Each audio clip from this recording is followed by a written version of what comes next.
Subscribe.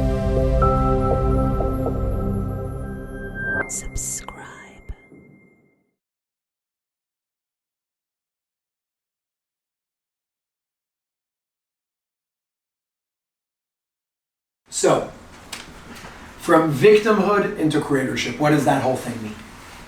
Well, creatorship, we first have to establish something over here. You are not the creator in the foundation of it all because everything's already been created. You are the accessor.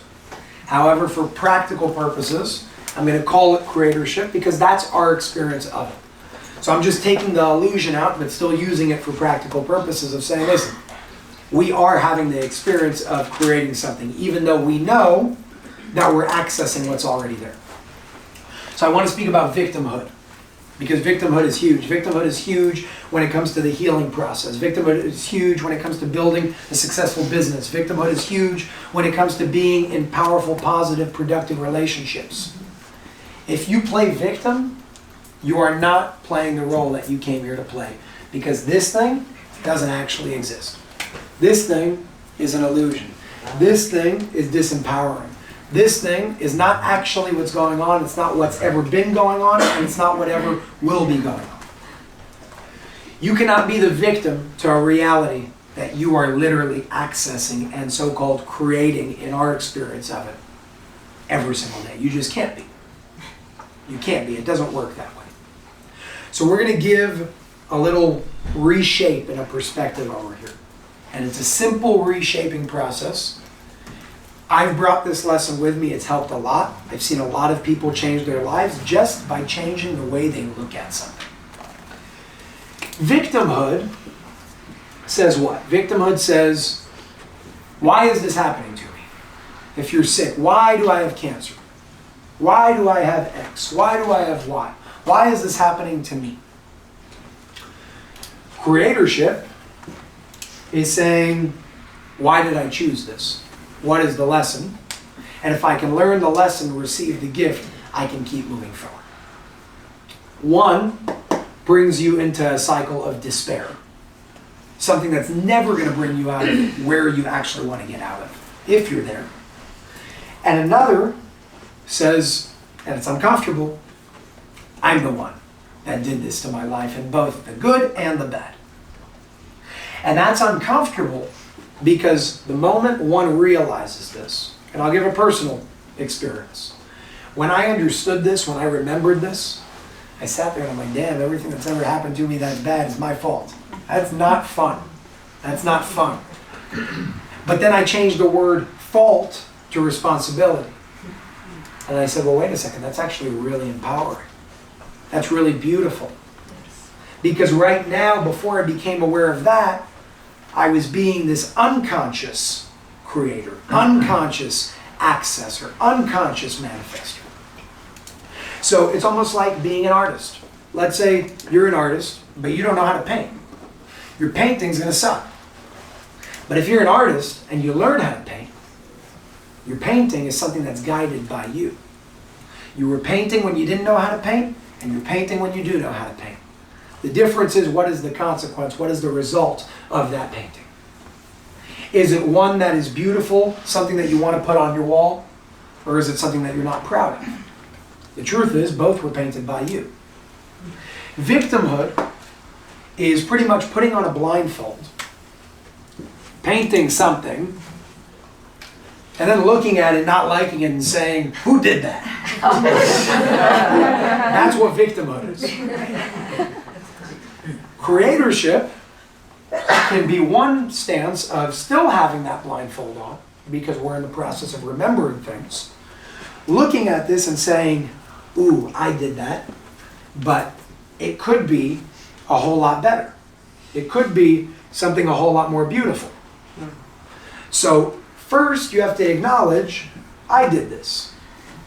Then you have to say, where can this be better? To make something better, you don't focus on the good in this painting. You focus on the not good in the reality that you're experiencing. And then you reshape the perspective by understanding that the things that we call not good are your opportunities to grow. The example that I always give, I don't even know where it came from, but it makes sense to me. if you guys ran a business, if Karen wanted to invite me to, or hire me to be her business consultant, and I came in here and said, you know, you're doing this and this and this and this and this, right, good job. She'd fire me. Because a business consultant, somebody that comes in here doesn't come in here to tell you everything that you're doing good. They come in here to show you the weak spots. To say, listen, this is where you can do better. And if you think you're doing good now, you could do 100 times better if you change X, Y, and Z. And then some people will resist that and say no. Because there's an ego, which we'll get to in a second. And other people will say, okay, I understand, you know, my weaknesses, I didn't see this, I didn't see that, I didn't see that. Let's move past that and make a coherent operation. An operation that's maximizing its optimal everything. That's what we want to live. Who wants to live like that? Raise your hand. Okay, great. So we're on the same page.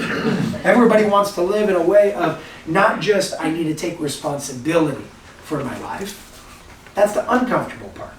The beautiful part is once I take responsibility for my life and understand that everything that I experience is a result of me and my doing, whether I knew it or not, I can now make my life 10 times, 100 times, 1,000 times better. Because you finally have the courage to look at the things that you didn't want to look at before because you used to say, who did that? And now you look at those things and you say, ooh, I did that.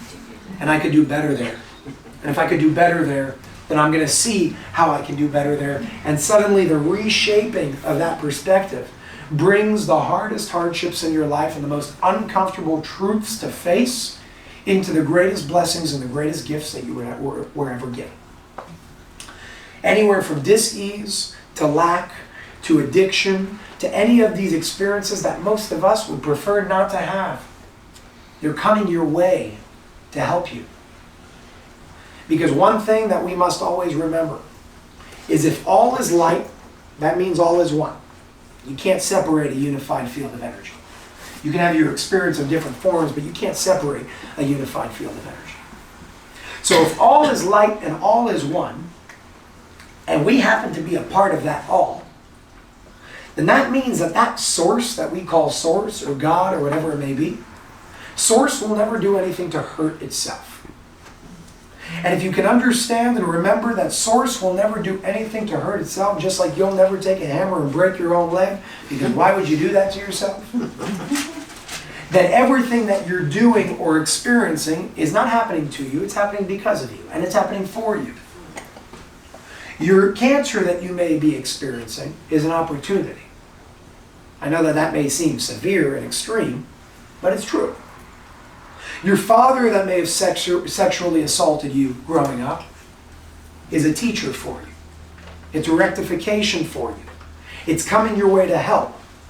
And anybody in the room right now that's getting triggered, you're still here. I do that on purpose. You're still here. Anybody that experiences ailments, even children that are born with them, they're not a victim to them. There was somewhere, somehow, where a choice was made to experience that from this level in order to help them keep moving forward in many ways, sometimes where we don't understand. Because why would you ever choose to be brought up or born with any form of a disability? Well, maybe because it's not your disability. It's your gift. If you can search for the lesson, if you can find the gift, if you can receive it. And every time I say that, it pisses a lot of people off. Because they're like, how can you say that? My child, my this, my that. There's a higher perspective that we need to start paying attention to. And that perspective is the source, the all, the light that is one. It will never do anything to hurt itself, even when we don't understand how that could be. It will never do anything to hurt itself. So we could speak about that more, but I'm going to end with one simple question, to ask you guys a question, to ask you guys to do something moving forward. No matter how severe a situation may be, whether it's impacting you, your parents, your siblings, your loved one, your children, move from this into this. And that means instead of saying, how how could God do something like that? You're not separate from that thing. And neither is the individual that you love that may be experiencing that thing. So instead of going from here, we're moving from knowledge into awareness. We're moving into the awareness that we understand that we've chosen things. Don't ask, why did this happen to me? Don't ask, why am I the one that's taking all of this negativity on? Ask, what is the lesson? What is the gift? Why did I choose this? Why am I here? And how can this help me move to the next part of my evolution that extends beyond just one single life and one single vessel? And the proof of that is energy cannot be created or destroyed. Science tells you that reincarnation exists, yet they're not willing to admit that because they're stuck in knowledge and not awareness. The majority at least, the collective at least. Energy cannot be created or destroyed. That means that your form may have started, but your essence never did. You're connected to infinity. You're connected to every experience of dis-ease and every experience of health. You're connected to every experience of lack and every experience of abundance. The question is, what part of the spectrum are you going to choose to experience? And once you choose one, whether consciously or not, don't play victim to what you've chosen, because you would never choose something on that level to hurt you. You choose something on that level to keep you moving forward. That's how we move from victimhood into creatorship.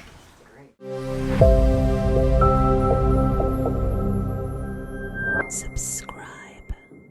Hey, thanks for watching this video. There's so much more I'd like to dive into, but unfortunately, we can't do that here thanks to the heavy censorship efforts from big tech. If you want to explore this topic further, you can dive deep by accessing our entire uncensored library on unified.tv. There's a link in the description below this video if you want to check it out. A membership to Unified TV gives you unlimited access to hundreds of uncensored podcasts, investigative journalism, documentaries, films, and content that was once available on major streaming platforms like Netflix, but is now banned from the internet. For just $14.99 a month, which is less than $1 a day, you get access to it all.